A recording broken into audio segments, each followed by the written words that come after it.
pessoas já sabem o que é que faz um solicitador, mas não é por passarmos à porta de um solicitador que vamos entrar. Temos que nos dar a conhecer. Como é que tu vês a evolução deste mundo jurídico em Portugal nos últimos anos? Como tu disseste bem, já há colegas solicitadores mais novos que olham para o digital como a principal método de angariar clientes. E é isto que nós temos que ser claros e objetivos quando se fala em abrir um negócio. Tu precisas de clientes. Quem é o Cláudio? Além de tudo isto tudo. Sou apaixonado por negócios, por imobiliário, especialmente por leilões. Gosto muito de leilões e gosto da vida. Gosto de viver. Estava-te a dizer em off, vou viver até aos 95 anos. Tenho essa confiança dentro de mim. Sabias que as corujas conseguem girar a cabeça até 270 graus? Não precisas tanto, mas uma visão panorâmica vai ajudar-te a tomar melhores decisões e a mudar a forma como te relacionas. Eu sou a Regina Santana e tu estás no podcast O Olhar da Coruja, um podcast sobre liderança empresarial. Cláudio Alfaiate. O Cláudio é solicitador e fundador da PA Solicitadores e também da Legal Factor, que é um tema que eu quero falar contigo. Uma empresa dedicada à consultoria e assessoria jurídica, a outra é um bocadinho mais, um nicho mais moderno, um nicho mais aberto no digital, digo eu. Depois tu vais-me dizer se isso é verdade ou não. Tem especializações em área de direito empresarial, familiar, sucessões, imobiliário. Sim. Tu tens, neste caso, uma carreira sólida nesta área, apesar de seres muito jovem. Depende do que for sólido, mas sim. Ou do que for jovem. Exatamente, ou do que for jovem.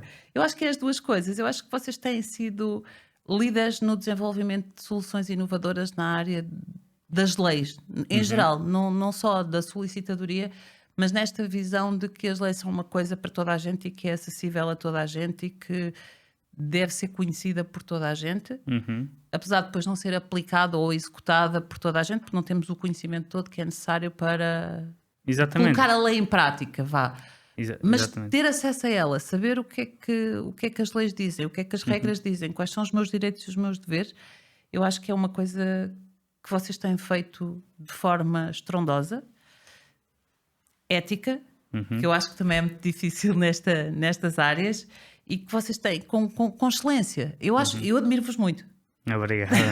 Que ainda não tinha dito isto, mas admiro-vos muito porque a disrupção que vocês trouxeram para uma área parecia uma coisa tão fechada e que não parecia, era. E ainda é. Ainda é. Apesar de vocês terem trazido uma nova visão para os novos solicitadores. Eu hoje já vejo no digital algumas pessoas a seguirem muito os vossos passos, a acreditarem que podem fazer e com uma vantagem muito grande em relação a vocês. Qual é que é? Já não são atacados, porque vocês é que foram os pioneiros. Sim, isso é verdade. Ainda é um bocadinho verdade. Acredito que vocês vão sofrer sempre, vão ser sempre os primeiros a sofrer da velha guarda, das pessoas que não conseguem entender a lei como uma coisa acessível, não é? Mas isso acaba por acontecer em qualquer mercado. Quando és o primeiro, vais ter sempre algumas dores que quem vem a seguir não vai ter.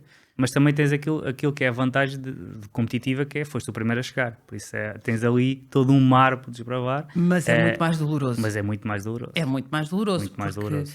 Vais ser tu que vais ter que aguentar a pressão de todo lado, vais ter que ser tu a reinventar tudo e a mostrar aos outros que vêm como é que dá para fazer, o que é possível fazer, até onde é que é possível ir. Sim, mas isso lá está, é a nossa crença, é o nosso objetivo, trabalhamos para lá chegar e como tu disseste bem, já há colegas solicitadores mais novos que olham para o digital como a principal método de angariar clientes.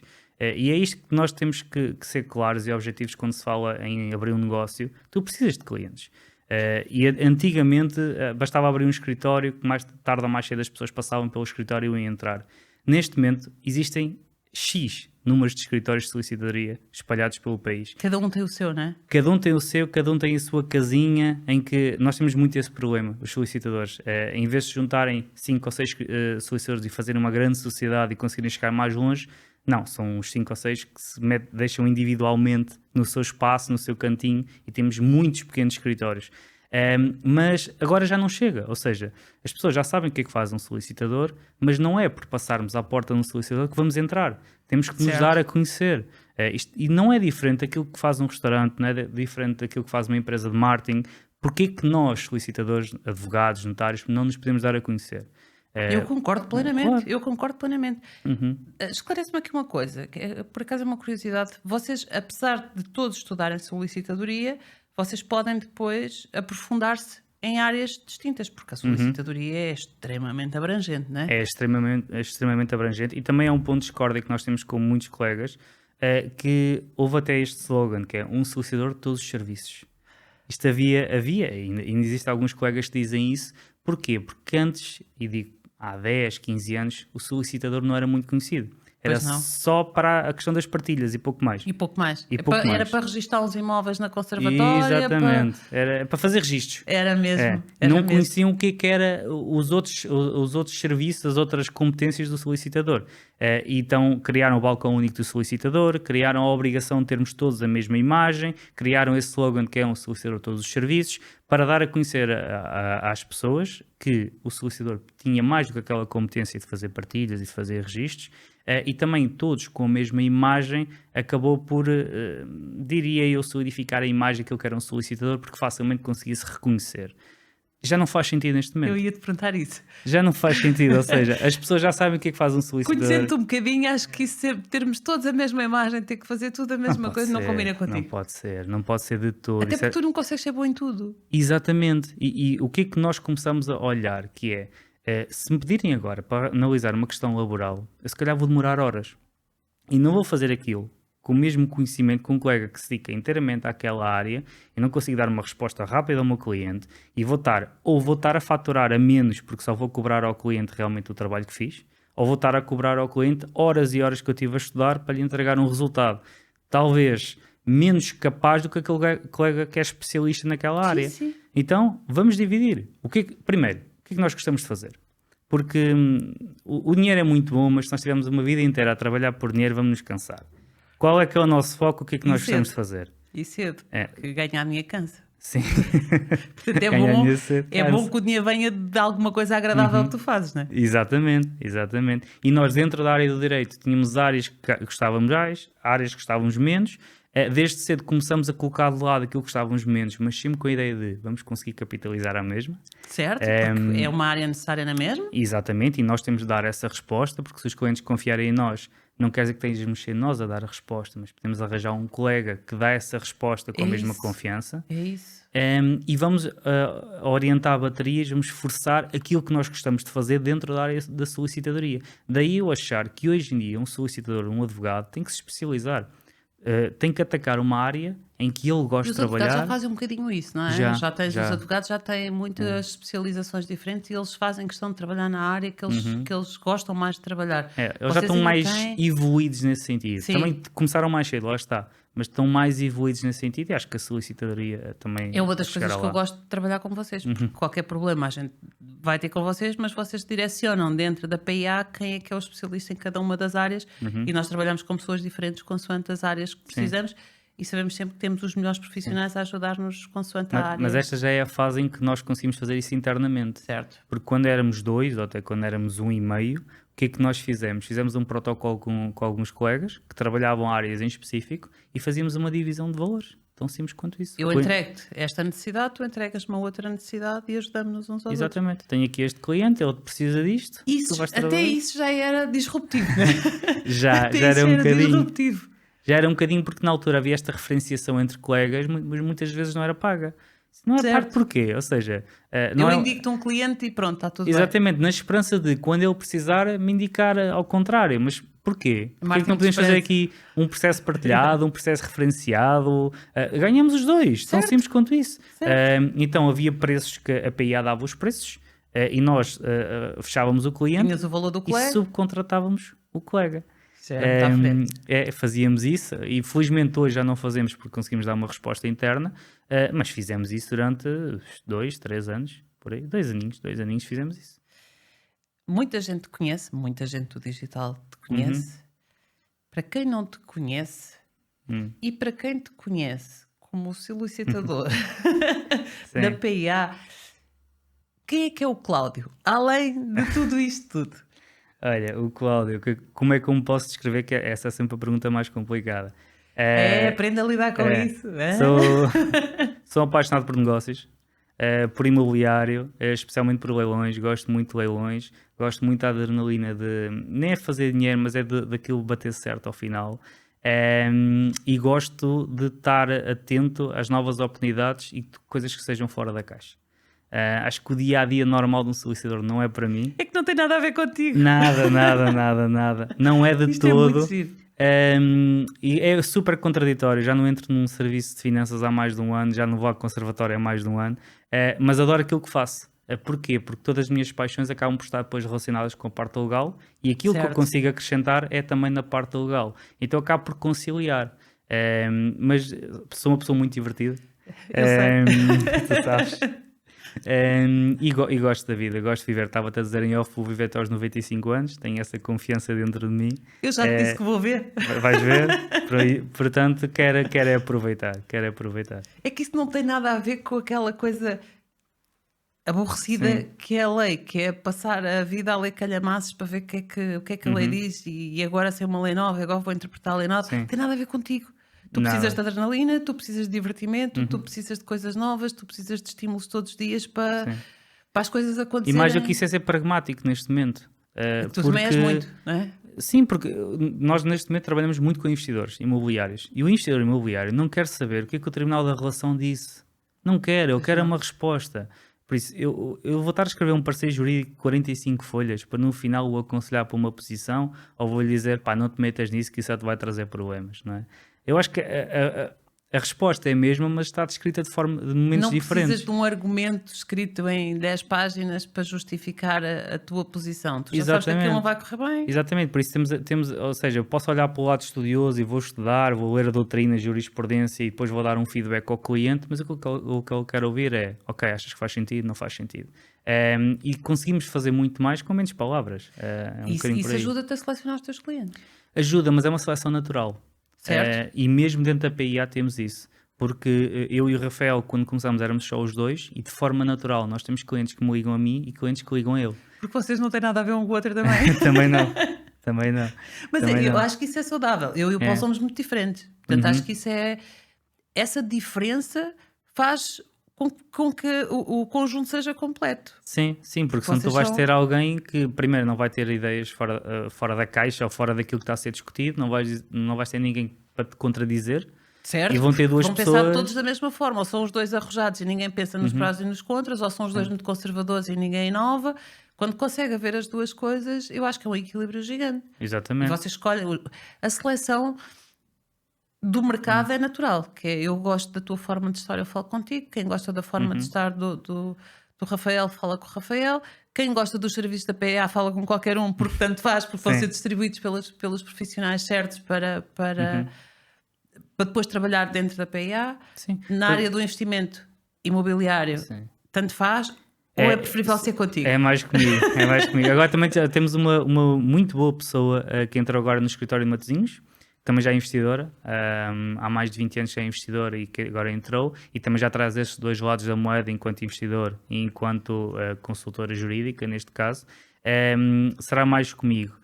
Mas eu estou sempre a dizer esta coisa que é, pá, a menos que tu estejas a vender água no deserto, não é? Que aí não importa quem é que está a vender, tu vais ter que demonstrar esse lado pessoal e não vale a pena estarmos a fingir que somos uma coisa que não somos, por isso. Pois não. Nós temos esta personalidade. E tu não queres trabalhar com toda a gente também. Também não. Tu também não queres aqueles clientes com quem tu não te identificas e com quem é difícil trabalhar. Portanto, assumires quem é que tu és, como é que tu és, eu acho que é a base. Vai haver pessoas que vão dizer, eu não gosto nada da maneira de ser dele, não quero. E ainda bem, porque tu também não ias querer trabalhar com aquela pessoa, não é? Exatamente. Assim evita vir chatear-te a cabeça, porque fazes a seleção logo. E as redes sociais têm isso muito bom, porque as pessoas acham que é só um vídeo, que é só 1 minuto e meio, mas com vários minutos e meio, e nós na altura, quando foi aquela loucura do TikTok, fazíamos 15 vídeos por dia. 15 vídeos vezes 1 minuto são 15 minutos por dia, não é? Vezes 1 mês, quantos minutos é que não são da pessoa estar a ver a nossa cara, a ver as nossas reações? E depois são perguntas e respostas. E nós fazíamos de propósito que era gravar um take. Era a pergunta tal, respondíamos, publicava. Ou seja, não havia aquele trabalho de casa sequer de estar a fingir uma resposta. Era a naturalidade, é mesmo isto. E a personalidade passa. Se estivesse a fazer a pergunta frente a frente, era isto que eu te respondia. Não há aquela coisa do agora vamos editar, agora vamos... E eu acho que tenho que colocar as palavras assim e vou dizer isto para ter mais cuidado. Não, dávamos a resposta e a Essa é outra naturalidade coisa passava. maravilhosa que vocês têm, que é a naturalidade com que vocês falam da lei, com palavras simples que toda a gente não consegue entender. Foi quase uma obrigação. Porquê? Não foi assim que vocês aprenderam na escola. Nada. Por acaso, eu tinha aquela frase que eu costumava sempre exemplificar, que era: se tu pretendes alterar a afetação de um imóvel, de uma fração constituída, de um imóvel constituído em propriedade horizontal, deves, em primeira instância, pronto. Ou se não digo, opa, se tu quiseres passar a loja para a habitação, tens que fazer isto. O que é que as pessoas vão ouvir primeiro, não é? E muitas pessoas refugiam-se na primeira frase para dizer coisas que não conseguem explicar. Então, E é para mostrar a autoridade, não é? Que eu desde que eu Exatamente. percebo da lei, que eu estou Sim. a dizer, eu estou aqui, estou a transcrever tudo o que está ali, é tudo Sim. o que está escrito na lei é desta forma. Fração autónoma de E o que uma é que isto quer dizer? propriedade rural. Exatamente. E as pessoas ficam, pois, sim pá, se estas palavras deve ter razão, não é? Certo, tu ficas com muita autoridade, mas afastas muitas pessoas, porque eu não sei falar com ele. E, pá, eu nem sei comunicar porque eu não vou saber o que é que ele me está a dizer, ele também não vai entender a mim porque eu não sei explicar daquela forma. Sim. E vocês conseguem dizer isto de uma forma que toda a gente entende. Sim. E porquê? Na altura nós começámos as redes sociais, éramos 2 miúdos. E ainda houve essa tentativa inicial de tratar as pessoas por você, vestir de fatos, mas depois pensámos, epá, nós somos 2 miúdos. Nós não andamos de fato no dia-a-dia. Ele é um bocadinho mais beto que tu. O Rafael é mais um beto. bocadinho mais betinho. Eu só não estou hoje de suéte porque vinha aqui, se não estava de suéte. Mas porquê que não assumimos aquilo que somos, né? Que somos 2 miúdos, e vamos traduzir isto para miúdos? Né? E ser feliz. Exatamente, Vamos ser ou seja, felizes a fazer as isto. coisas são assim. Quem se identificar connosco vai entrar em contacto. Quem não se identificar não vai entrar em contacto. E foi muito engraçado porque ganhamos logo essa notoriedade, mas acho que também ganhamos porque estávamos a correr sozinhos. E achas que afastaste? Uma pergunta interessante, ou um pensamento interessante. Achas que essa naturalidade com que vocês falam da lei afastou um público mais velho ou nem por isso? Eu digo mais, afastou um público que se calhar nós temos que nos focar a médio e longo prazo, que é o iTicket. Ok, entendo. Sim, e isso está nos planos porque da mesma forma como nós falávamos há 3, 4 anos e nos vestimos há 3, 4 anos, se calhar vamos ter que nos adaptar no momento em que nós quisermos dar Entendo. passo mais alto. Entendo. É sem formalidade nenhuma, é muito jovem, é muito leve, traz um público interessante, mas traz um público para um ticket. Não tem a ver com a faixa etária, tem mais a ver com o ticket que vocês comunicam. Sim, nós, por exemplo, hoje trabalhamos muito com investidores, mas são investidores que são como nós. Ou seja, Exatamente. não trabalhamos com fundos, não trabalhamos com Certo. bancos. Ou seja, se quisermos chegar a esse tipo de clientes, se calhar vamos ter que nos adaptar, mas já está, mantendo sempre aquilo que é a nossa personalidade. E depois perceber se queremos ou não trabalhar com eles, porque se não quisermos, também não vale a pena. não é? Também selecionas, não é? Que é, Sim, exatamente. eu vou experimentar. Uhum, Se eu não gostar, eu volto atrás. exatamente.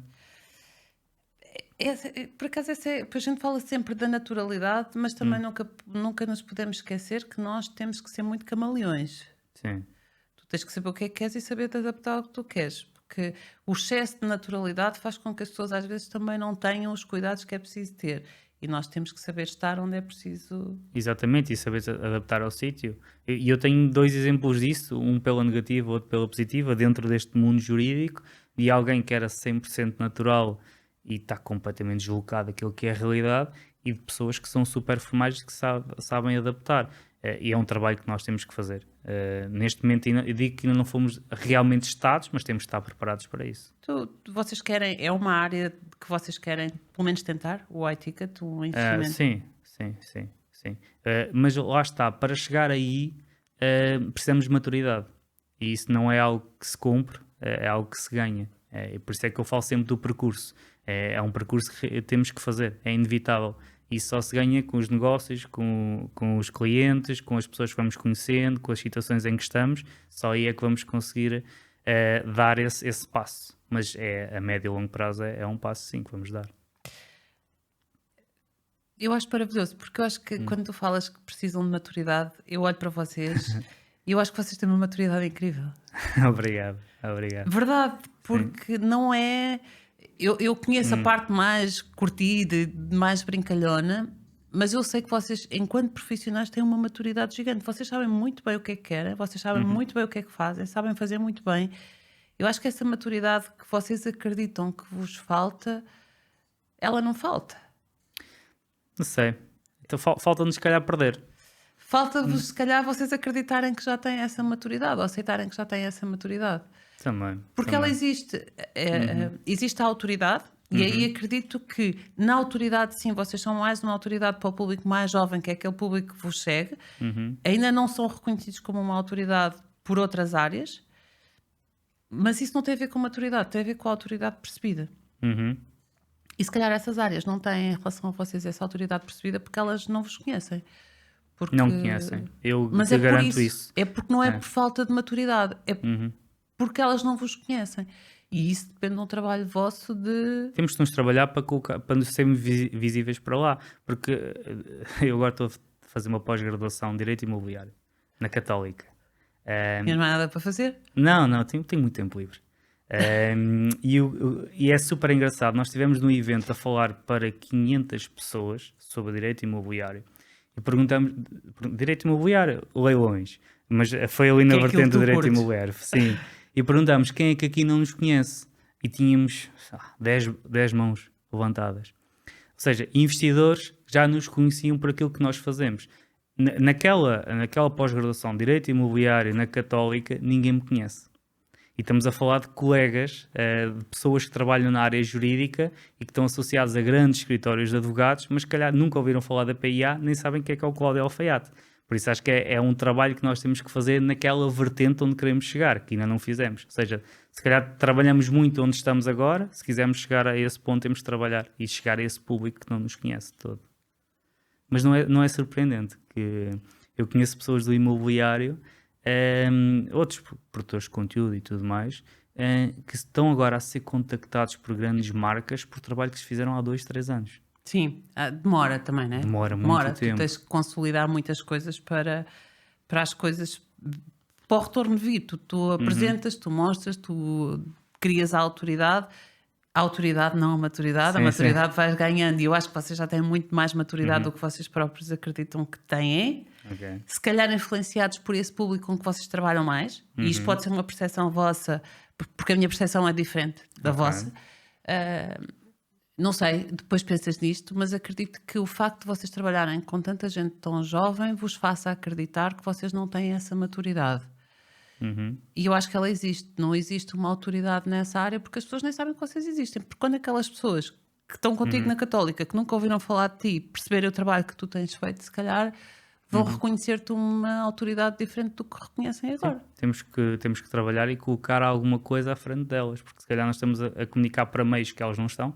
Certo? Temos que começar a comunicar para meios onde elas estão. Vocês têm que estar onde essas pessoas estão se vocês querem trabalhar com elas. É mais esse posicionamento do que propriamente a maturidade que, vocês acreditam que ainda têm. Já levo daqui uma coisinha para pensar. Pensa nisso porque pode-te ajudar a seres mais rápido a chegar lá. Okay. Não ficares à espera. Obrigado, Regina. Tu não precisas ter 50 anos para dizer pronto, agora já posso ir ali trabalhar com os bancos e com umas financeiras porque eles já aceitam trabalhar comigo que eu agora já sou um homem maduro. Obrigado. Como é que tu vês a evolução deste mundo jurídico em Portugal nos últimos anos? A evolução do mundo jurídico? Eu acho que tivemos uma grande evolução desta parte digital depois do Covid, sinceramente. Acho que o Covid veio acelerar tudo, inclusive a parte jurídica. A parte jurídica nota-se mais por causa da antiguidade que nós tínhamos nos meios e no Pode ser natural, tá? Sim. Não, se não dizes-me que eu posso dizer asneiras, eu começo a dizer asneiras. Podes dizer asneiras. Mas acho que estamos cada vez a evoluir mais. Acho que cada vez há mais especialidades que só vêm acelerar o mercado e vêm profissionalizar o mercado. E o digital para isso é perfeito. E sinceramente vejo isto, os colegas advogados vão se enervar eu estar a dizer isto, mas os advogados são tramados. Em Portugal, com o sistema jurídico que nós temos, que está atrasado, ou seja, qualquer alteração que se faça hoje só se vai ver daqui a 20 anos, ninguém quer ir para tribunal. Ninguém, porque ir para tribunal custa tempo e custa dinheiro. E as pessoas não têm tempo nem têm dinheiro. Verdade. E nisso os solicitadores ganham muito. Porque não tem outra opção. Nós estamos super limitados, por isso não temos que ir a tribunal. Certo. Não podemos ir a tribunal em quase todas as situações. A PIA já contratou uma advogada para resolver essa situação. Mas por não irem a tribunal, estão muito mais focados naquilo que é o extrajudicial. Por isso acho que os solicitadores ao serem formatados e formatados para isso, vão ganhar muito território aos advogados. Isso eu também acho. Até porque acho que a maior parte das coisas... E depois, os advogados em Portugal nunca têm tempo para nada, né? Tu precisas de um advogado e ele tem uma pilha de papéis deste tamanho à volta dele, porque acho que aí até os solicitadores, aqui não é um mercado que eu conheço assim tão bem, mas eu acredito que os solicitadores até já tenham a parte digital mais simplificada do que Sim. os advogados. Eles continuam a ter uma parte de papéis e burocracia muito grande. Mas também depende muito do profissional. Depende muito do profissional. Certo, porque é tudo muito recente e ou te modernizas ou vais ter que continuar a... Sim. Há escritórios que imprimem tudo.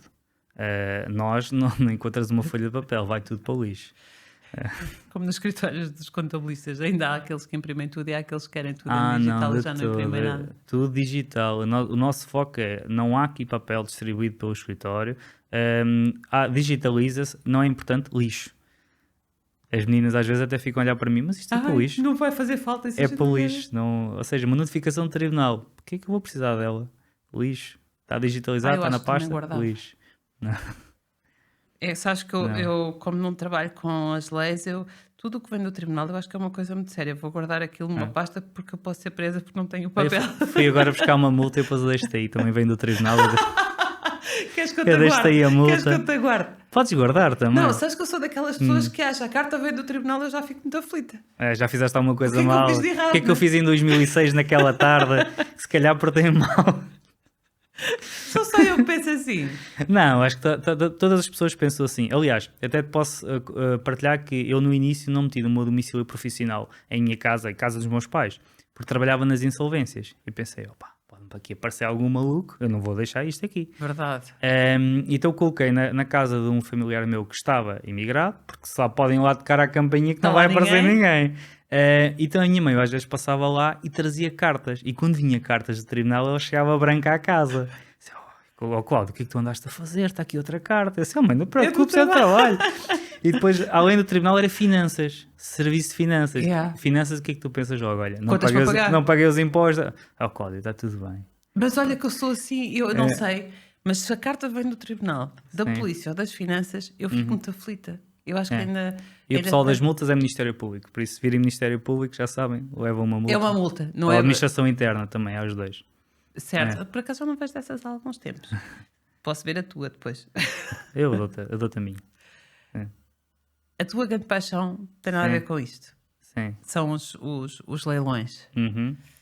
E aí vocês tiveram que criar uma empresa completamente diferente, ou uma área completamente diferente para se divertirem.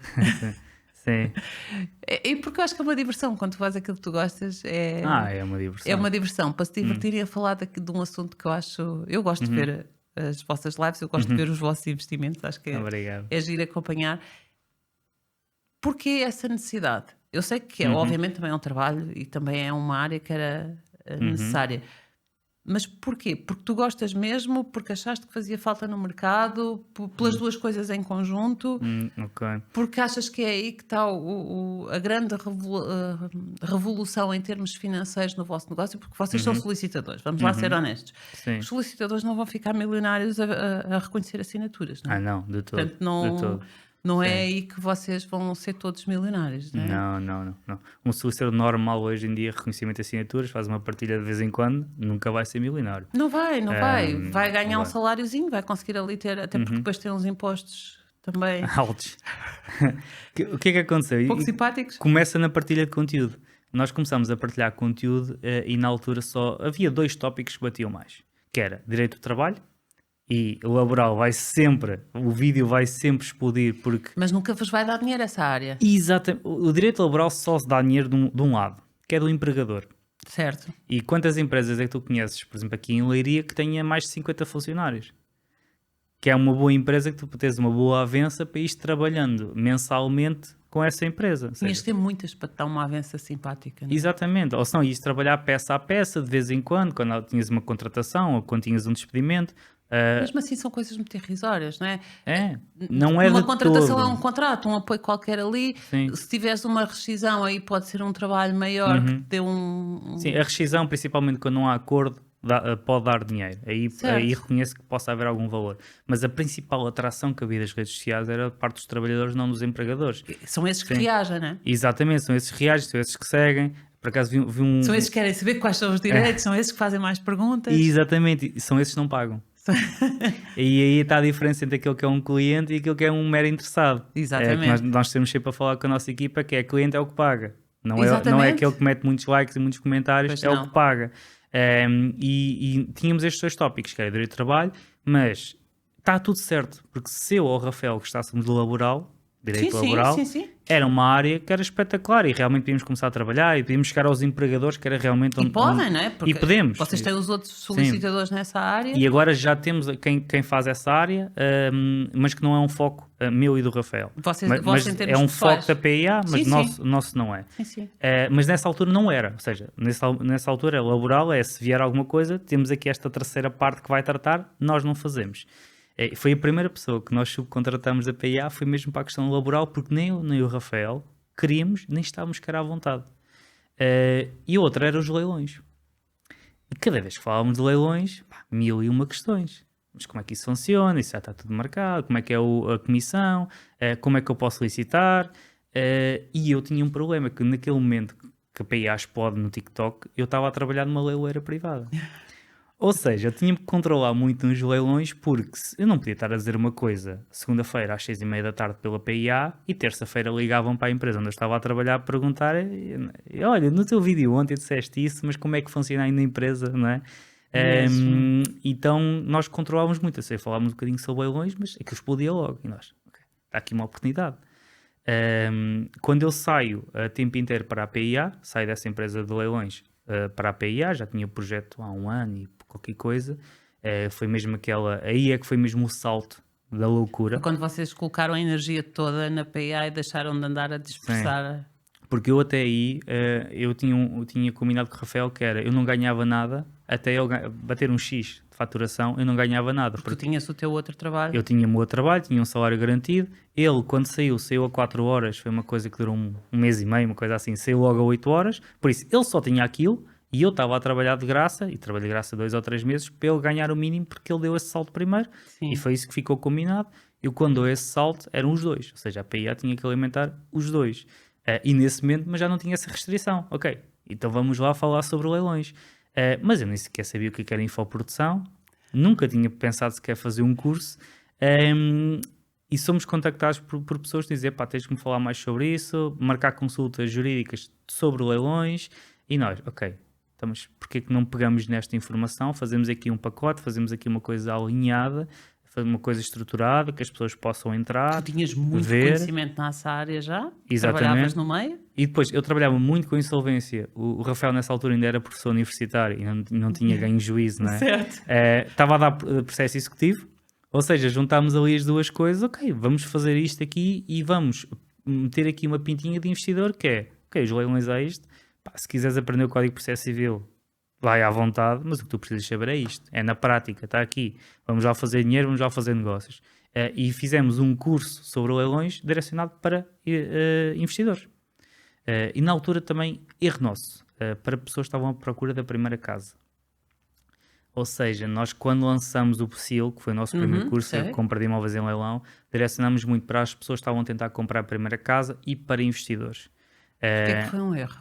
Porque foi um erro, porque depois, na altura já tínhamos uns formulários, uma coisa super amadora, mas fomos a perceber que acho que só uma pessoa é que compra o SIL à procura da primeira casa, o resto era tudo investidores.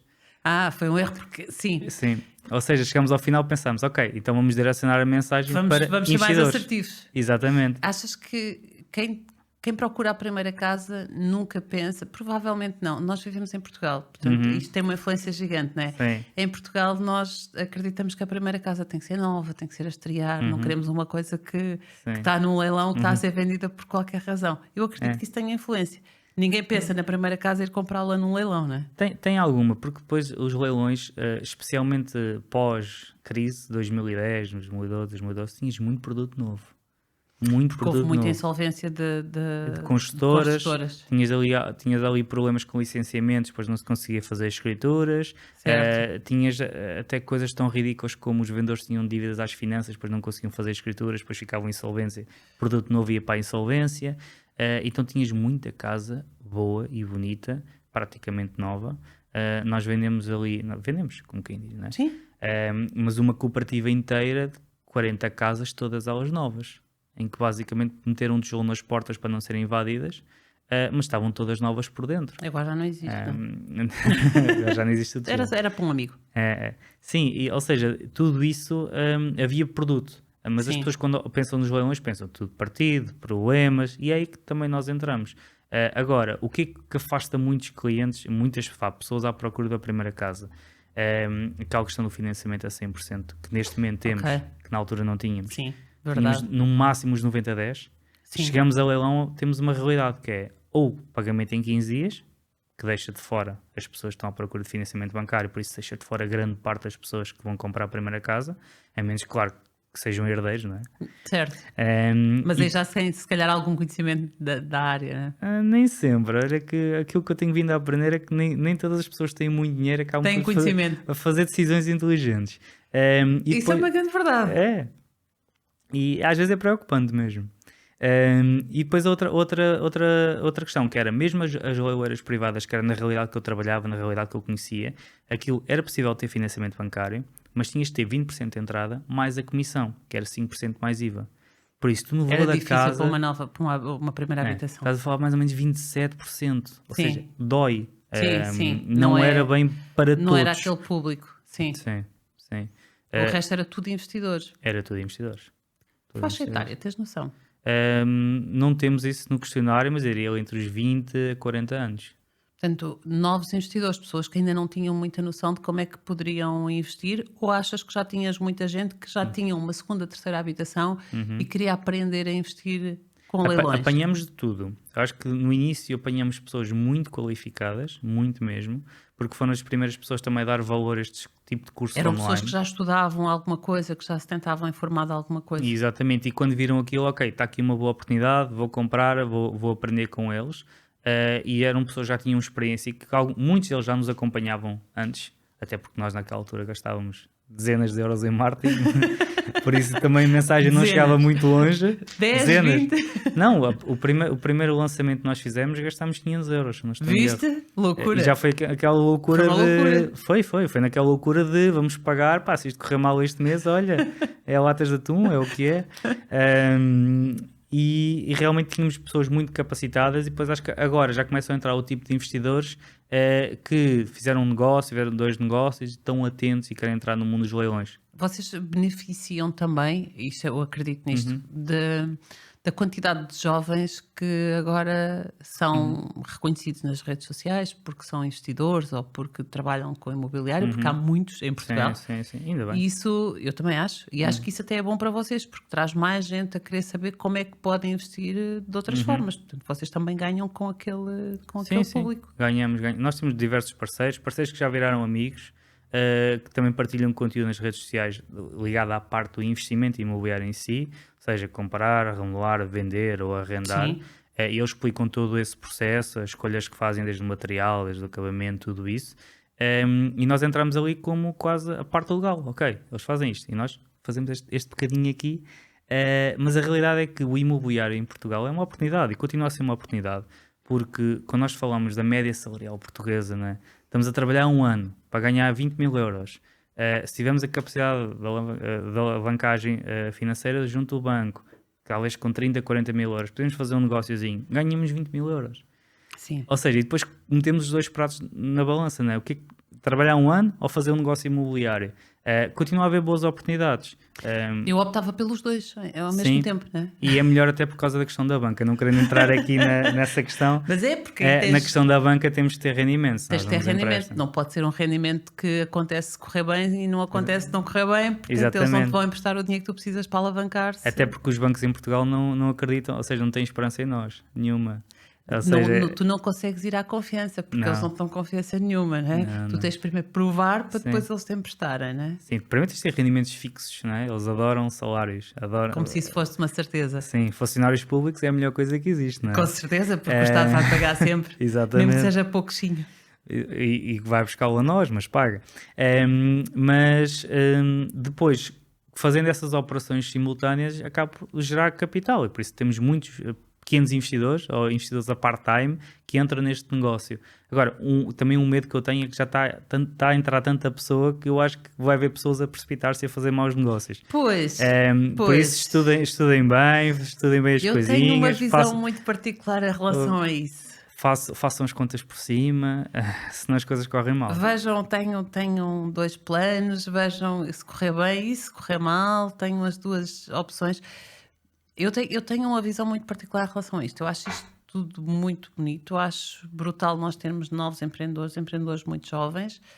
Acho espetacular ser um género de empreendedor muito diferente do empreendedor conservador. Eu trabalho muito com empreendedores e grande parte deles tem muito medo da banca, toda a gente tem muito medo que crio qualquer coisa online, como não preciso de banco para nada, porque não preciso de muito dinheiro, depois não me vou financiar para fazer crescer o meu negócio. Quando vamos para investimento, é um empreendedor que pensa ao contrário, né? Eu vou à banca, a banca financia, eu consigo fazer as coisas com o dinheiro da banca, e temos muitos jovens a fazer isto. E eu acho isso maravilhoso, acho que é preciso depois ponderar muitas coisas, porque os mercados não são sempre em crescente, Exatamente. são cíclicos, e é preciso estudar muito mais do que ver uns vídeos só. Sim, mas aí até temos uma vantagem, que é o banco não acredita em histórias, estamos a falar disso há bocado, ou seja, tem que haver essa liquidez. Por isso, mesmo que se meta no mercado de arrendamento, se conseguimos ficar a perder 100 euros por mês, Não é grave também. não é grave. ou seja, é um mau negócio, mas ok, amanhã estamos cá e continuamos. Vão haver maus negócios, Sim. nem todos os nossos negócios são bons. O pior neste momento que eu acredito é o financiamento privado. Ou seja, Certo. pegar no dinheiro de outras pessoas e fazer negócios imobiliários com isso, que há muita gente no mercado a fazê-lo, mas eu em todas as palestras eu digo isso, por favor, vocês antes de fazer um negócio com alguém, antes de meter o dinheiro na mão de alguém, primeiro, em termos legais, há 1001 forma de o fazer e de se protegerem, e é isso Certo. que nós damos. Agora, comercialmente, primeiro, confirmem vocês os números, vejam vocês se os preços estão certos, se os prazos estão certos, se o Excelzinho está a bater certo, porque o Excel é a melhor coisa do mundo. Eu meto um Excel a bater verde no instante. É só lá e trocar os números. É só aquilo vai trocar tudo os bem. números. Exatamente. E há um ROI analisado de 40%. Depois meto uma obra de uma semana, o ROI dá 40% no instante. E eu vejo as coisas mesmo muita coisa que eu já li sobre arrendamento, quando vem, porque a rentabilidade é de 5 ou 6% ao ano, e se for não sei o que é de 7%, eu disse, falta-te aí metade das contas. A rentabilidade não se conta só com coisas fixas, há muita coisa que pode acontecer aí, e tens que prever tudo o resto, não é? E eu acho que vende-se muito o facilitismo também de que agora vamos todos ficar ricos porque todos vamos investir fácil e ganhar muito dinheiro. E o passivo é que me chateia. Não há investimento passivo, não há. Ou seja, mesmo o arrendamento não é passivo. O mais passivo que há são assistência e exposição. Para mim.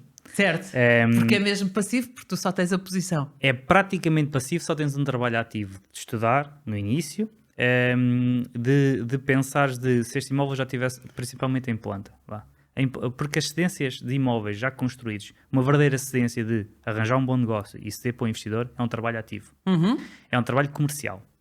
Não é de andar a escolher azulejos, nem escolher material, mas é um trabalho comercial. Sim. É negociar a compra e negociar negociar a venda. É uma grande negociação. E tens que ser muito bom. Tens que saber muito bem o que é que estás a fazer. E tens que saber pessoas. Tens que conhecer pessoas. Para atacar aqueles triggers que ele está a precisar para aceitar a venda. Sim. E ao mesmo tempo, faça a expressão, espetares aquilo a alguém. Olha, tenho aqui um negócio do caralho, Alguém acreditar que aquilo Exatamente. é o melhor negócio que podia ter. E é suposto ser, não é? Agora, cedências em planta é o mais passivo que existe. Certo. Mas mesmo essa dá trabalho. Por isso, eu também não acredito em rendimento. Acho que quem fala de rendimento passivo é porque não tem trabalho ou não tem esse rendimento. Porque isto é, se te contar o que é que este ano eu tive de rendimento passivo dos meus imóveis, vou-te dizer que foi um ano de imenso prejuízo. Primeiro porque eles dão muito trabalho. Ao contrário do que, é passivo. Não, há dias ou há semanas que é 2 ou 3 dias de trabalho naquilo, porque há muita coisa para ter em consideração. E eu sou muito baldas, não vou a reuniões de condomínio nem nada, porque devia, né? Mas até isso é preciso estudar. Tu tens que saber o que é que está a acontecer no teu imóvel. Tens que saber. Quando tu vais a ver, eu de um imóvel deste ano eu vou pagar quase 10 mil euros de obras, porque o condomínio vai estar em obras. Do outro vão ser 5 mil ou 6 mil. Sim. Isto tem tudo menos de passivo. Precisa de uma gestão gigante do imóvel, das avarias, do que é que está a acontecer, de se está em condições, dos vizinhos, do prédio. Há sempre coisas a acontecer nos condomínios. Isto de passivo tem muito pouco. E essa coisa do rendimento passivo é muito giro porque alguém toma conta, mas é muito trabalhoso tu teres imóveis. É muito trabalhoso. E se tu não fores cuidando, tu achas que estás a fazer uma evolução do teu património e não estás, porque eles também desvalorizam. Portanto, cuidado com o que é que está a acontecer nos teus imóveis. Sim. Eles requerem atenção porque são tu acreditas que estás a valorizar e aquilo não está a valorizar. Se tu não estiveres a acompanhar e não tiveres muito cuidado com o que está a acontecer. E muitas pessoas depois não metem o fator inflação nas contas que fazem. Porque é uma burrice total, que é, este imóvel vale mais de 10 mil euros do que valia há 20 anos atrás. Ok, perdeste dinheiro. Porque... É tão simples quanto isso, ou seja, verdade. Olhar um bocadinho para isso. Por isso é que eu gosto muito de plantas, também por causa da questão da cedência e de ser quase passivo, mas até agora... é mais difícil, esse também é um investimento mais difícil. É mais difícil, depende da zona. Aqui em Leiria estamos bem. Estamos. Então, 10% de entrada estamos bem. Com o valor que os imóveis têm hoje em dia também, é fácil tu... Sim. Certo. É fácil. Pensando bem... Qual é que é o problema das compras em planta? É os reforços de sinal, é o capital que tu tens de colocar numa operação. E nós, ainda agora tivemos tivemos ali a analisar uma oportunidade em Lisboa, e aquilo era 20 na reserva, 10 no início da obra, 10 quando acabasse a placa. Uma coisa assim. Ou seja, é pesado. É muito, porque tu tens de ter 40% do investimento e se não cederes até lá, vais ter que ter 40% do investimento. E mesmo que cedas, tu não podes ceder a qualquer pessoa. Claro. Porque vais ter que ceder a alguém que tenha capital para aguentar aquilo. Por isso é que eu acho que é mais desafiante, porque tu não tens... eu também não conheço tanto assim a área, mas não sei se tens tanta gente a conseguir depois comprar-te isso dessa forma, mas tanta agora, gente para negociar. Agora vou dar 2 minutos de conhecimento legal. O que é que podes fazer? As cedências não tem que ser literalmente uma cedência. A cedência e posição contratual tem uma coisa muito má, que é o teu lucro não pode ser financiado. Por isso, aqui em Leiria, olha, amanhã vou ver um imóvel, partilho aqui. Um T1, 180 mil euros ali em Santa Clara, nos parceiros, novo, em planta. Qual é que é a ideia? Vendê-lo depois de acabado por 200 mil, por exemplo. Aqueles 20 mil euros de lucro que tu tens não pode ser financiado pelo banco. Porquê? Porque é uma cedência e posição contratual, não é o valor de venda. Ok. Então, tu tens que arranjar alguém que te pague 38 mil euros pela tua posição, porque vais dar 18 mil dos 10% de entrada, queres 20 mil euros de lucro, tens que arranjar alguém com 38 mil euros no bolso para te pagar. Certo. Ou seja, financiamento a 100%, essas coisas todas, não será possível. O que é possível? É fazer aquilo uma dupla escritura, em que tu compras ao construtor e de imediato vendes à pessoa final. Mais do que isso, não precisas ter o dinheiro. Porque tu, como as escrituras são feitas em simultâneo, o teu comprador final pode pagar diretamente ao construtor e tu ficas com aquele chequezinho no meio. Essa é uma das possibilidades que cai em cima da mesa. Tens é que levar a cedência até ao final. Tens que ficar, sim, até à venda, até à escritura da venda final. Até à final. escritura, sim. Ou seja, o imóvel tem que ser mesmo concluído. Ou seja, é um rendimento que te pode demorar um bocadinho mais do que o rendimento das ações. Estava só aqui a fazer contas para ver se me valia a pena. Mas depois olhamos para aquela questão que é um negócio, um ROI anualizado de 40% é bom. Ok, este negócio que eu acabei de partilhar contigo dá-te um ROI total de 100%, não é? 18, para ir buscar 36, certo. Por exemplo. Se a construção demorar 2 anos, já está a dar um retorno anualizado de 50%. Não é bom, tendo em conta que não fizeste nada? É muito bom. É um bocadinho por aí. É muito bom. E esses são os imóveis que tu consegues ir vender. Estou só aqui a pensar ao mesmo tempo, a ver que é os imóveis que tu vais conseguir vender, porquê? E depois isto é um bocado de futurologia. Tu estás a buscar imóveis novos que ainda estão em planta, que são os mais procurados no mercado. Não vais ter chatiças. Exatamente. E outra coisa que é, nós caminhamos para uma sociedade que cada vez tem menos filhos, cada vez tem menos dinheiro. Verdade. Os netos agora são o cão e o gato, não é? E cabem bem não ter um, porque dormem na mesma cama. Sim, e tens ali muitos casais jovens que se querem juntar, que não querem ter filhos ou que vão ter filhos numa idade mais tardia. Então, o que é que tu fazes? Tu tens ali um imóvel que eles conseguem buscar os 100% de financiamento Sim, e verdade. conseguem comprar, mesmo que tenham salários mais baixos, os dois juntos conseguem comprar um imóvel de 200 mil euros. Sim, sim. Pronto. E outra coisa que eu gosto muito que estás no centro de uma cidade. Sim, Estás numa boa zona, verdade. porque se acontecer alguma coisa, pá, Santa Clara continua a ser Santa Clara. Continua a ser das zonas mais da cidade. Exatamente. Isso é mesmo naquela lógica de compras em cidades europeias nunca vai desvalorizar, não é? Sim. Aqui numa lógica mais pequenina que é compras no centro da cidade. Compra naquele bairro que aquele bairro nunca vai desvalorizar. É no centro da cidade, ou seja, verdade. se compras aqui já na periferia a 40 km, pá, nunca sabe o que é que pode acontecer, não é? Sim, Agora, aqui centro da estás no cidade, centro. em princípio, vai haver sempre interesse. Qual é a tua opinião em relação às novas leis que vieram, que saíram com as alterações, que agora podes alterar comércio e serviços para a habitação? Achas que isso foi uma vantagem ou uma desvantagem? Acho que foi uma vantagem. Eu fui a primeira pessoa a dizer, olha, uma excelente ideia. Eu só acho que a questão de haver, não é dispensa, já não existe licença de utilização. Eu acho que podia ter sido feito de outra forma. Porque nós temos que conhecer o país onde estamos. Pois, eu também acho. E os arquitetos neste momento fazem e aprovam. O que pode parecer uma coisa muito bonita, mas também muito perigosa. Porque alguém que faz e aprova pode fazer aquilo que quiser. E não é necessariamente por mal. Pode ser por incompetência, pode ser mesmo por má fé, mas também temos muitos arquitetos subcontratados. Certo. E se o patrão chega lá e diz que é para assinar, ele vai assinar. Não é? Sabes que, porque uma coisa é tu transformares uma fração noutra utilização, é mudares a utilização daquela fração, deixa de ser comércio ou deixa de ser serviço e passa a ser habitação, mas o número de frações no prédio mantém-se. E isto não precisas de lei nenhuma para fazer isto, é livre. Mas alterar o número de frações do prédio... Mas isso já precisas, isso depois vais precisar. Certo, mas eu agora sei de pessoas que afinal eram T3, que agora são 2 T1s. Sim. Mas isso já acontecia antes, de forma quase clandestina. Que era tu quase não mesmo, né? Sim, mesmo, é verdade. Tu abrias a porta e tinhas mais 2 portas. Certo, tinhas uma porta para mais 2 portas. Exatamente, né? exatamente. É porque tu não podes transformar um escritório em 2 apartamentos. Um escritório podes substituir por um apartamento. Exatamente, não podem ser 2. E isto agora é comum. É muito comum. Agora é comum. É muito comum porquê? Porque há poucas casas, há pouca habitação, então os portugueses aqui, olha, puxam pela imaginação e fazem coisas curiosas. Tinha um escritório, agora tenho 2 T1s ou 2 T2. Eu só acho que o que é que podiam ter feito? Simplificavam. E eu também sou a favor de, se a função pública não está a dar resposta, vamos dar poder aos privados que resulta. Sim, verdade. Então, ok, os arquitetos vão fazer e vão aprovar. Têm um seguro de responsabilidade civil que os vai proteger e contratem algum e façam um bom, porque vai acontecer muita coisa daqui para a frente. Vão precisar deles, provavelmente. Mas no final, o que é que eles podiam ter feito, na minha opinião, na minha mera opinião, e tendo em conta que é só uma opinião do jurista e não do arquiteto, haver algum tipo de fiscalização final para a emissão de uma licença de utilização.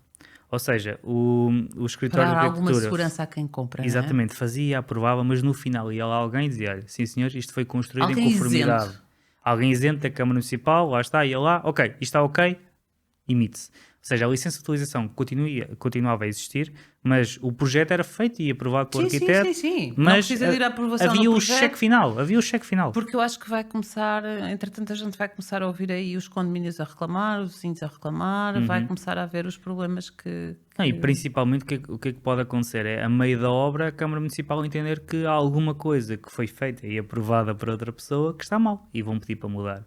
E já viste que é mudar um prédio de 20 andares, estar a mudar alguma coisa, o prejuízo que resulta daí, ou mesmo demolir alguma já coisa. sabemos que não vai acontecer, porque depois acontece como nos prédios embargados, em que não acontece nada, ficam só abandonados, não é? Sim. Eles foram embargados porque alguma coisa estava irregular, mas ficam anos e anos e anos assim, que é pior ainda, não é? Sim, daqui a 10 anos alguém compra na insolvência, entretanto a Câmara muda de cores, tudo, não é? Agora já é permitido fazer o que estavam a fazer antes e afinal agora já se leva... E muda de cores, porque depois é um elefante branco no centro da cidade e depois há interesses, pronto. Estás a querer falar de algo, não precisas dizer. Não, isso é que toda a gente, Todas as cidades conhecem destes. todas as cidades têm, que há alguma coisa que foi embargada porque estava ilegal, que daí a 4 ou 5 anos, na realidade é sempre um bocadinho mais, mudou alguma coisa na lei, mudou o PDM, mudou alguma coisa, agora já é legal, alguém já comprou a insolvência do outro desgraçado que não conseguiu levar Mas aquilo eu não à sou contra isso, eu sou totalmente a favor. Eu acho que a Câmara deve facilitar se Eu houver também. o interesse da população. Porque, primeiro de tudo, nós temos que olhar a função pública. Não, eu sou contra nós termos aquelas coisas abandonadas nas cidades, que é Exatamente, assustador. exatamente. A Isso é que eu função sou contra. pública, o interesse é a população. Por Claro. exemplo, os imóveis do centro histórico, se não forem arranjados, deviam passar para a mão de alguém que os Eu arranjasse. concordo, eu concordo. E os shoppings fantasmas são excelentes para fazer T0s e estúdios Completamente. para arrendar a estudantes. Completamente. Então, ou seja, estamos aqui a olhar dois pesos, duas medidas. Tudo bem, mas se calhar há situações em que realmente o interesse público é grande. Sim, sim. Temos é que ter cuidado com aquilo que é o abuso, não é? As entidades que têm poder para isso deviam efetivamente exigir que as leis fossem aplicadas, porque a lei obriga a que tu tens que fazer manutenção e os edifícios têm que estar em condições. E não estão. Sim. E não estão, mas também não é tomada nenhuma posição pelas entidades. E eu aí também concordo É contigo. pelos privados. Queres um exemplo? Airbnb. Certo, vamos comprar, vamos colocar tudo depois no Airbnb. Não, mas o alojamento local foi o responsável por restaurar Pela renovação das cidades. os centros históricos Completamente. todos. Completamente. Ou seja, não pode ser visto agora como visto o É visto giro, papel. porque agora que tu tens os centros históricos todos renovados, vamos acabar com os ALs. Agora já não podes ter AL. Ok. Mas quando foi preciso tu teres Sim, AL para sim. renovares o prédio, dava um jeitão que tu quisesses ter um AL. Mas porquê que não querias agora uma medida, diria eu, temporária de se tu restaurares este imóvel, porque continua a haver no centro histórico, no nosso e qualquer outro, Sim, sim. existem ainda imóveis Sim, que precisam ser restaurados. muitos, Ou seja, muitos. já foi feito esse trabalho, mas há imóveis que continuam a ser necessário. Por que não autorizar essa pessoa que restaura o imóvel durante 20, 25 anos ter alojamento local e depois Concordo. passar para arrendamento tradicional? Concordo. Isso já acontece? Agora, temos que ter em consideração que renovar um imóvel numa zona histórica tem um custo muitas vezes maior do que construir de raiz noutro sítio qualquer, não é?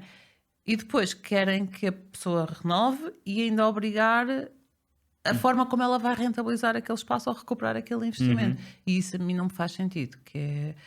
Deu muito jeito de renovar as cidades, agora que elas já estão a ficar com melhor aspecto, descobrimos que não temos habitação e precisamos que continues a renovar, mas vais rentabilizar o teu espaço ou recuperar o teu dinheiro como eu achar que agora vais, que deve ser. Se não queria-se ali, por exemplo, imóveis a partir de 6 frações, 2 tinham que ficar em arrendamento tradicional e o resto é Airbnb, ou seja, mas criar incentivos para os privados continuar essa reabilitação, acho que faz todo o sentido. Até porque não vamos, se a gente tiver a contar com as entidades, não vai acontecer, não é? Não. Portanto, os privados não podem ser...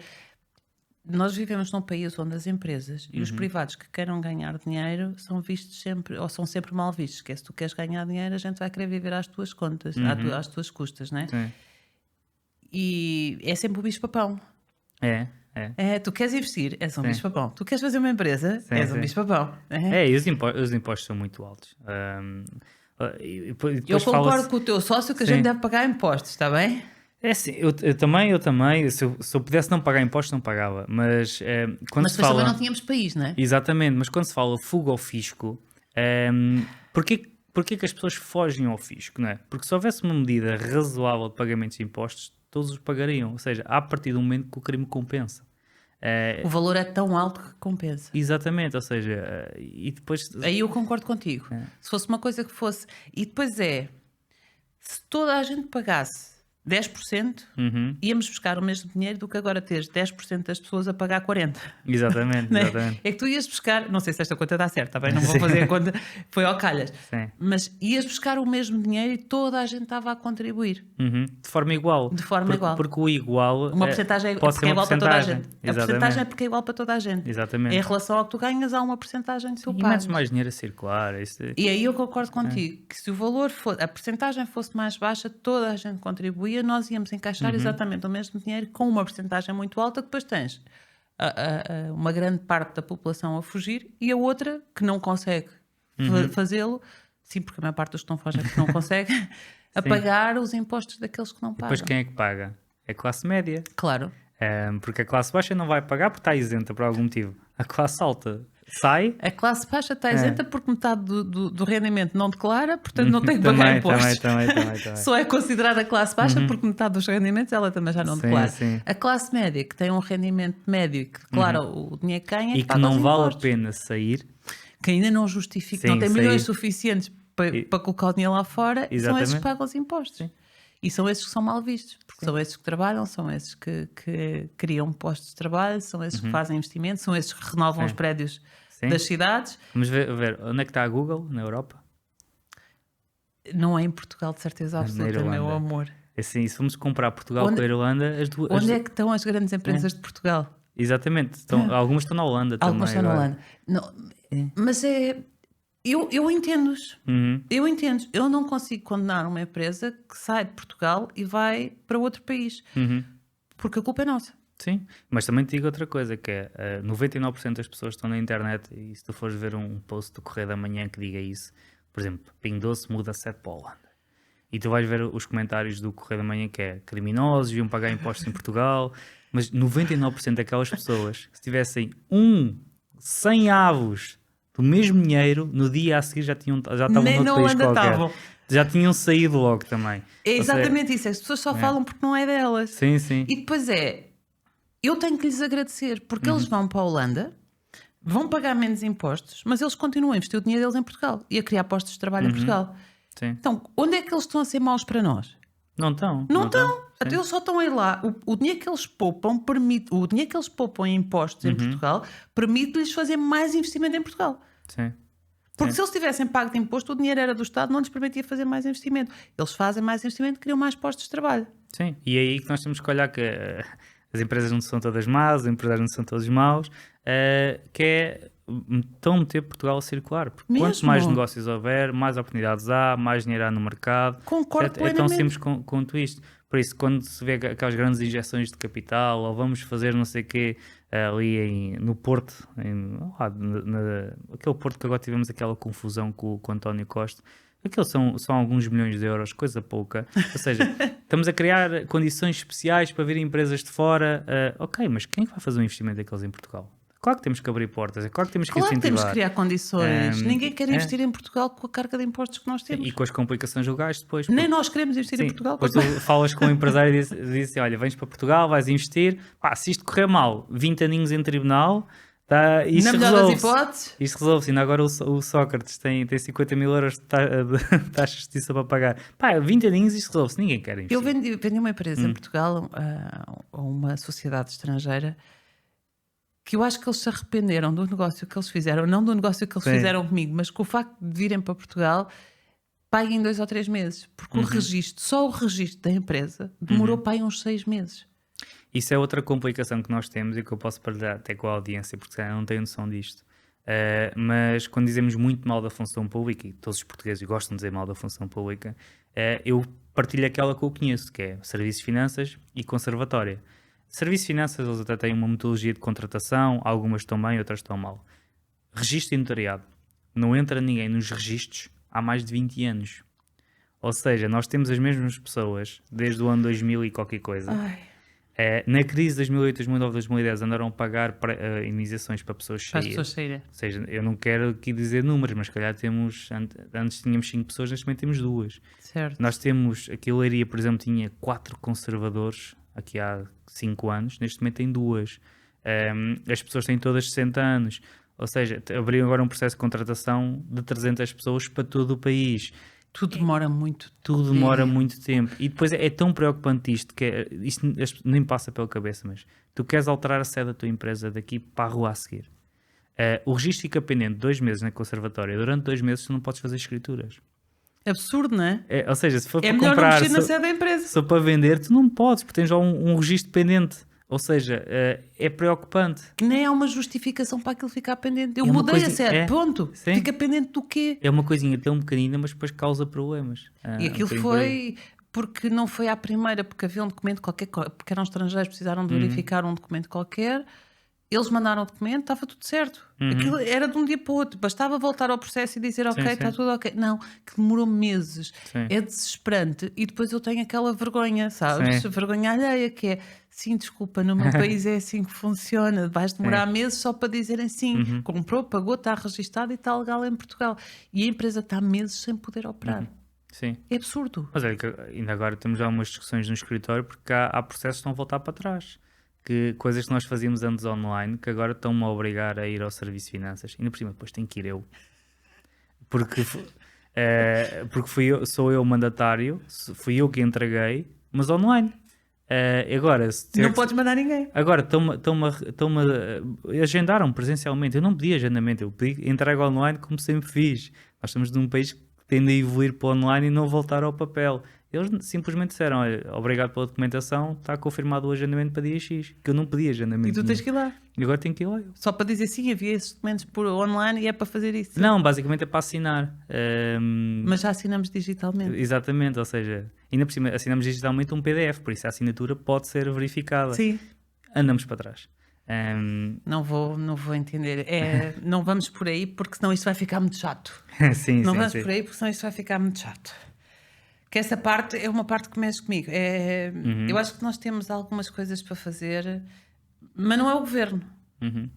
É a população. Mas começa por nós. Eu também acho. Começa Acho que por se nós. nós não mudarmos a nossa forma de ver as coisas, se nós não deixarmos de ir para as redes sociais dizer mal dos outros, se nós não deixarmos de ir para lá criticar tudo e mais alguma coisa, nada vai mudar, porque a sensação que eu tenho é que nós gostamos mais de criticar tudo do que propriamente de agir naquilo em que nós temos que agir. Sim, e temos sempre a dizer, essa malta da função pública só está mamado do Estado. Mas depois precisamos de uma impressão, fazemos na empresa do patrão, porque é o patrão que paga as folhas e as tinteiras, ou seja, a lógica não é a mesma. E depois vais dizer, mas era só uma impressão, certo? Era só uma impressão agora e amanhã só mais não sei o quê, e no outro dia vezes não sei quantos funcionários, não é? Mas eu não passei a perna, foi só um bocadinho, era só uma folha. Sim. Certo, é a atitude, não é, Exatamente. não é o valor, é a atitude. Se fizeste, só tiveste essa oportunidade, imagina agora que tu tinhas a oportunidade de serem milhões. Sim, sim. Ia ou não ia? Pois, exatamente. Se Ia ou não ia? fizeste a fotocópia e os milhões, não... Só tinhas aquela oportunidade. Se tivesses outra, se calhar ias por outro lado também, não é? Porque o mindset é o mesmo. O princípio é o mesmo. Não é? Tu tens uma atitude com 20 euros, vais ter a mesma atitude com 100, 200, 1000. É um princípio. E a gente tem conversado imenso, que não tem nada a ver com as perguntas que eu tinha para te fazer, está bem? Mas diz-me. Algumas não faz muito sentido porque a gente já conversou sobre elas, sabes? Que eu acho que isto ainda é mais Ok. giro. Tenho uma curiosidade muito grande sobre ti, Sim. que ainda bem que eu escrevi aqui. Diz-me. O que é que tu fazes fora de trabalhar? Fora de trabalhar, ok. E fora os passeios de domingo à tarde? Eu já te contei, mas são as situações que eu meto com a polícia, não é? Mas isso não posso contar aqui. Isso não é um passatempo. Mas está tudo certo, ok? É só porque eu acho que mesmo tenho que escrever um livro, porque as coisas acontecem a mim com uma naturalidade. Ele nem se põe a jeito em nada. Aí me tira um bocadinho a jeito. Elas aparecem e ele aproveita-as todas. Mas, por exemplo, se acontecer alguma coisa estranha, às vezes já me ligam a perguntar se eu estava lá, porque acontece alguma coisa estranha e sabem que eu estou naquele sítio e se calhar foi comigo. O que é que eu faço também? Olha, gosto de ler, gosto de fazer um exercício físico, não pela questão física, mas pela mental. Boa. Cada vez mais, porque é ali uma hora e meia que desligamos e que nós que estamos nisto estamos sempre ligados. Yeah. E gosto de ler, gosto de estar com a família, gosto de estar com os amigos, ou seja, acabo por ter dois lados quase, o lado empresarial e o lado pessoal, que às vezes também é um problema, principalmente a lidar com pessoas. Porque eu desligo e ligo muito rápido e elas não se percebem. Tens outra paixão? O que é? Futebol? Pá, o Rafael anda aí a dizer que eu vou ser presidente do Leiria. E não achas que aquilo precisava de um presidente a sério? Não, neste momento não, porque eu não há Não, que agora está a correr mal, não é? Não, agora, não, nem é isso. Mas isso é o contrário, ou seja, quando está a correr mal é que temos de nos chegar à frente. Mas isso foi super engraçado, porque nós começamos a gravar um podcast e o Rafael disse, pá, vais ser presidente do Leiria. E eu disse, pá, se for uma causa social para perder dinheiro, só sou quando eu for velho. Por isso é só aí que eu vou ter tempo para perder dinheiro. Mas é engraçado, está-me sempre a dizer isso. Eu gosto muito de futebol, gosto mesmo. Eu não tinha jeito nenhum para futebol, por isso fui para árbitro de futebol.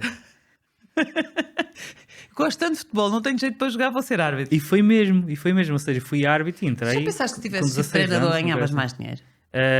Talvez. Faltava de espírito de empreendedor na altura? Faltava Pá, árbitro, que toda a gente chama nomes. Mas isso passava-me bem ao lado, por acaso. Passava-me super bem ao lado. Gosto muito de futebol. Agora, não te disse isso, estou extremamente chateado neste momento. Só acompanho a seleção nacional e pouco mais, porque eu não ia tomar o meu clube. Mas gosto muito de futebol, é verdade. A paixão é tão grande que quando ele está chateado nem fala dele. E és do Sim. Leiria.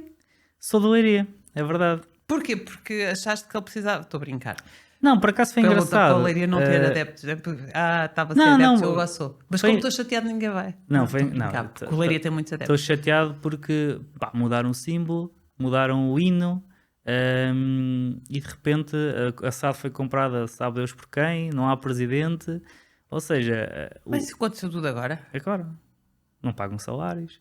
Isso eu já sabia porque eu conheço algumas Alegadamente. pessoas que estão a sofrer as consequências disso. Ou seja, aquele clube que havia há 2 anos com um hino, com uma imagem, já não é o mesmo que existe agora. E era um clube que estava a fazer um trajeto Sim, incrível. mas lá está, é como as empresas, acabou-se o dinheiro, surgem os problemas. Talvez. É que um clube de futebol continua a precisar de dinheiro, não é? Dinheiro. Ele- Por acaso é uma coisa super interessante que eu adorava que me explicassem o retorno dos investidores de um clube de futebol.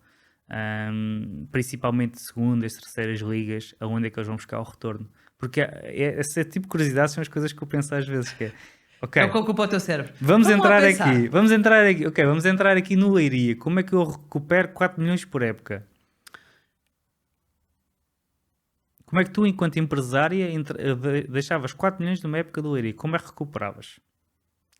Os patrocínios não chegam, porque ninguém patrocina, quer dizer, tem patrocinadores, ou tem, mas são muito pequenos, portanto não te vai dar essa margem. A venda de camarotes e os Sim. bilhetes. No entanto, os bilhetes é sempre oferta, não é? É gratuito ou quase sim, gratuito. O valor é irrisório. O número de adeptos que vai, mesmo que fosse a pagar, não chegava para a manutenção do estádio, não é? Não. Portanto, não sei como é que fazem dinheiro. Não Ou vou seja, tu conseguir. tens uma hipótese número 1 que é a mais fácil, que é jogadores. Ok, Mas aí tinhas de ter bons jogadores para vender. exatamente. Tinhas de Isso ter uma corre boa mal. escola. Tinhas de ter uma boa escola, depois tinhas de ter uma boa contratação. É que até jogadores, para tu já estás a vender jogadores para te darem 4 milhões, já são jogadores, Sim, já têm que ter alguma prestação, não é? já. Mesmo de segunda liga, para darem 4 milhões já tem que ser ou uma compra do ano de um clube mais pequeno, ou tem que ser um Vitória, um Braga, comprar um jogador destes. Ou tem que Ou ser lá para fora, ou lá um para fora jovem também. muito novo em ascensão e com um potencial gigante. E tu não vais fazer 2 jogadores desses por ano. Portanto, num clube de segunda ou terceira não vais fazer 2 jogadores desses por E se ano. metes muitos jovens na segunda liga 10, ou Certo. seja, depois tens o lado que é desportivo e o Porque lado perdes os teus financeiro. jogadores. Eu sinceramente estou super curioso. Adorava ver um podcast assim com alguém que tivesse próximo a esse investimento e explicar o investimento. Porque eu enquanto investidor com 4 milhões de euros, meti era a arredar em capital imobiliário e ia buscar muito mais dinheiro do que estar-me ali a chatear. E muito mais certo. Eu acho que tu tens que ser um investidor por paixão também, né? Acredito que, tirando grandes clubes, obviamente, que Sim. têm um retorno, que vendam camisolas, nem que seja para alguma Sim. coisa. Num clube mais pequeno, tu tens de ter uma grande paixão por futebol, pela região, pelo futebol da região, pelo, sei lá, Mas para olha investires aí. que tem que haver mais. Mas tem que dar retorno. Sim. E isso eu entendo que que seja por paixão, mas tem que dar retorno, senão tu vais perder todo o teu investimento e não acredito que alguém faça isso só para perder. Mas eu reconheço aí que sou ignorante e que há coisas que eu não sei e ali há alguma coisa que eu não sei. E não podem dizer que é só lavagem de dinheiro, porque não faria sentido. Porque o perdes. Porque o perdes. Exatamente. Lavagem de dinheiro é feita onde tu ganhas dinheiro. Onde Que é para ele ou seja, rodar. perdes uma pequena porcentagem, mas acabas Sim, por... mas justificas o resto. Exatamente. Agora, não pode ser tanto, porque tu olhas para clubes de futebol, qual que é o interesse? Ainda agora os japoneses investiram na Oliveirense. Ou seja, tem que haver ali alguma coisa e estou curioso. Quando eu descobri, conto, não te preocupes. Por acaso enquanto empresária, não sei porque é que alguém Exatamente. investiria ali. Ok, assuntos muito interessantes. Os teus hobbies, família, amigos, passeio de domingo à tarde, que é o passeio que o Cláudio mais gosta, ir à beira-mar. Sim. É só quando estás chateado com o clube de futebol. Sim. Árbitro, Sim. e tu fizeste isso de carreira? Fiz carreira. Lá Carreira. está. Sim. Mas fizeste, tu viveste isso à séria.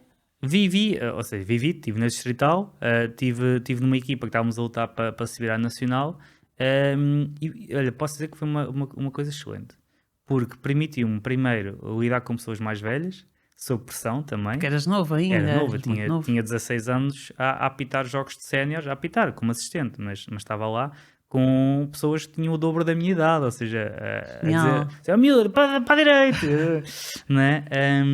E isso deu-me ali uma genica, apesar que podia ter sido melhor, agora que olho para trás, Podia-me ter dedicado um bocadinho mais, mas achei que foi estonteante na altura que eu estava, porque eu não fazia desporto na altura.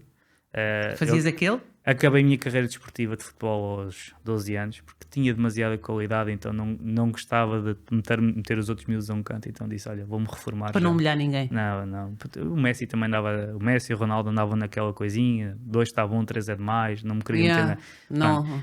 E depois quando entrei ali, foi entrada outra vez no mundo esportivo, comecei também a fazer mais exercício, lidava com pessoas mais velhas, tinha ali um mundo completamente diferente ao fim de semana, também me fazia crescer enquanto pessoa, e foi super engraçado, porque, e quando saí por uma questão já tinha acabado a universidade, já tinha acabado a licenciatura, ou seja, acompanhou-me o secundário. Foi muito tempo. Foram 6 épocas, se eu não estou em erro.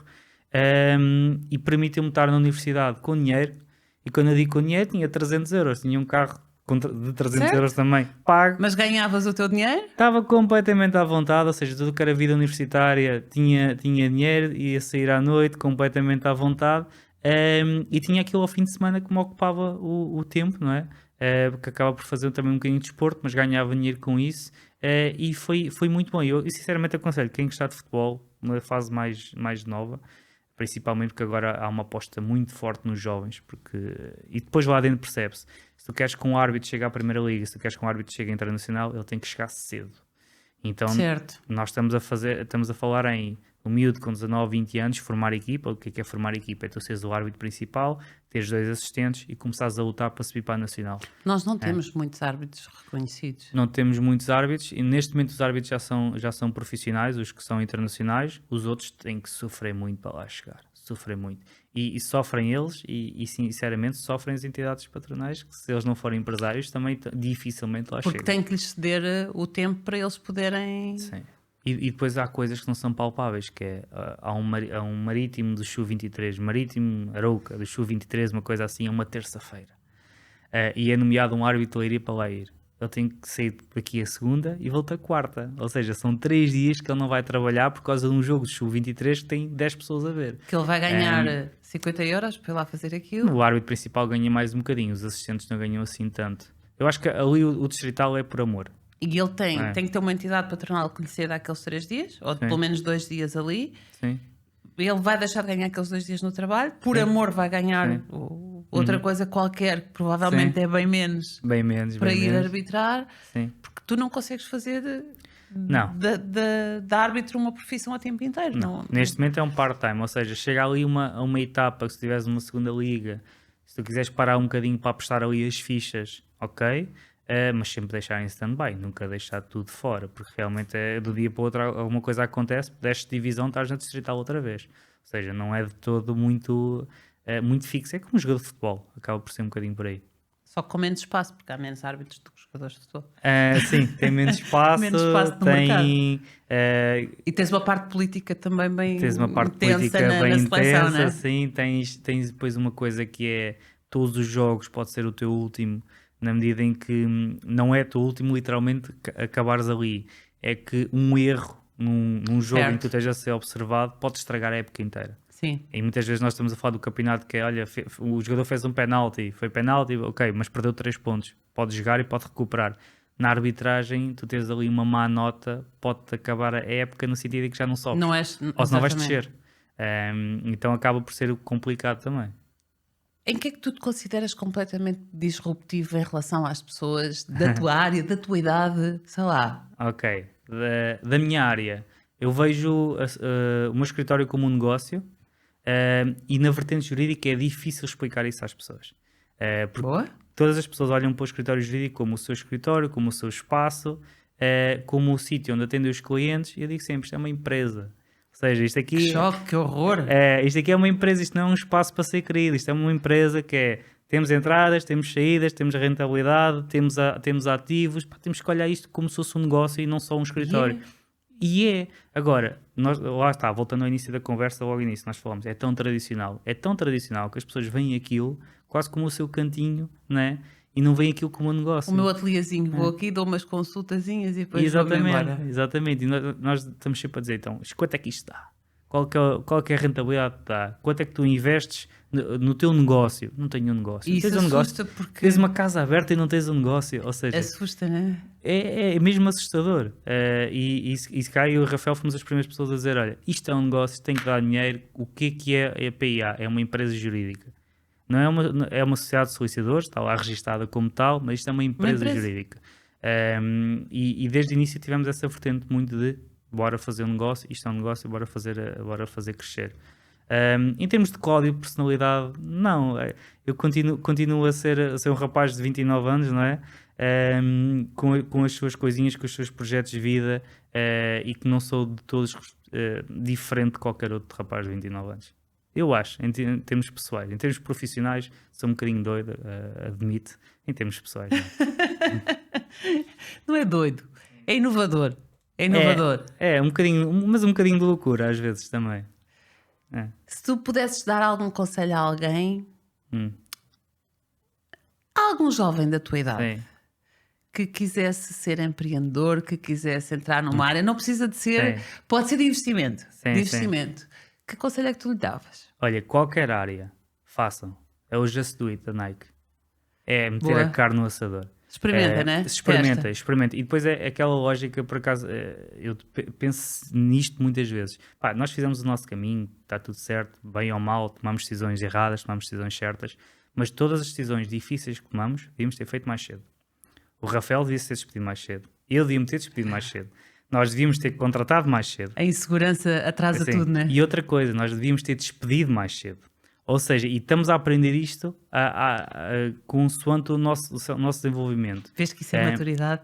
É maturidade. Mas o Cláudio, ou seja, o Cláudio há mais tempo que é, ok, estou com medo de avançar, avança. E depois a beleza de ter 20 anos e criar um negócio é que está sempre a voltar para trás. Tens muita oportunidade. Sempre. Ou seja, tu estás-te a despedir. Eu, por exemplo, despedi-me. Vivi em casa dos meus pais. Tinha o meu carro praticamente pago. Podia sempre ir trabalhar por conta de outrem. Certo. Ou seja, o que é que eu tinha a perder naquele momento? Tens nada. Nada. Mas outra coisa que também fizemos de forma inteligente também foi começar um negócio enquanto tínhamos alguma segurança. E isso também é aconselhável.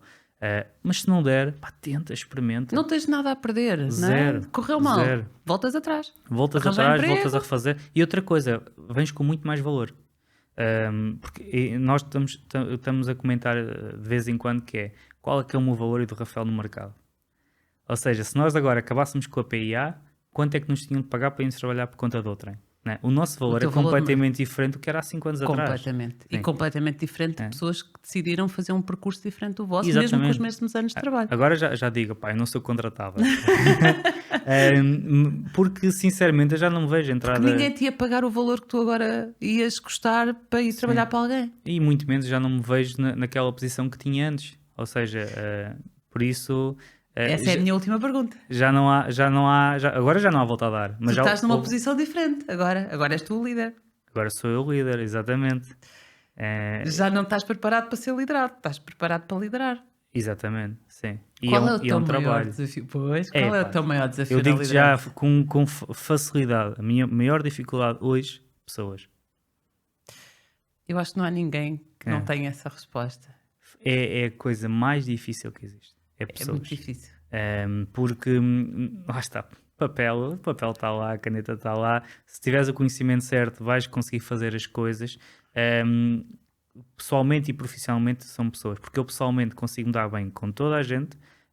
Profissionalmente, muitas vezes tenho que, não digo mudar o chip, é adaptar o chip. O que é que mais te irrita nas pessoas? É a falta de brio. Posso fazer as coisas de uma certa forma, ou posso fazer as coisas de forma excelente. E muitas das vezes dá exatamente o mesmo trabalho e demora exatamente o mesmo tempo. Agora, falta de brio para mim é uma coisa que não me cabe na cabeça e é uma coisa tão simples como enviares um e-mail sem a tua assinatura de e-mail por baixo. Ou seja, isso não é, pode ser um erro, mas também não falta de brio. Porque é suposto ele estar gravado, a tua assinatura de e-mail. Sim, uma coisinha tão simples como, pá, mas não foi a assinatura. Ok, mas já viste o falta de... Ou seja, é um e-mail pobre, né? Te falta aí a tua assinatura. Isto é mais brilho nas És muito coisas. atento aos detalhes. Sou muito atento aos detalhes, mas parece que também o meu cérebro está pré-formatado. Detectas sem tu sequer procurares, não é? Sim, e depois às vezes ignoro coisas, mas aqueles detalhes é que são mais preocupantes. O que é que Mas tu fazes quando te apetece estrangular alguém? Porque olha, às vezes apetece, não tenho a posso, certeza. porque eu conheço a lei e acho que não posso matar. Mas apetece. Apetece a toda a gente que lidera, não é? Apetece. Não, e eu às vezes respondo mal, respondo muito mal. E eu tenho noção disso. Por isso também tenho que trabalhar. E é uma coisa que eu ando a tentar trabalhar muito em mim. Respirar fundo, acalmar. Sim, e é pessoas. Lá está, é pessoas. Seja para o bom, seja para o mau. Porque lá está, tu podes confundir profissionalmente com pessoalmente e depois quando atacas profissionalmente as outras pessoas podem entender que estás a atacar pessoalmente. As pessoas levam sempre ao pessoal. Sempre. É Mas eu não sou difícil. assim. A minha é negócio e depois a parte pessoal é parte pessoal. Ou Mas é que seja, depois é difícil as pessoas.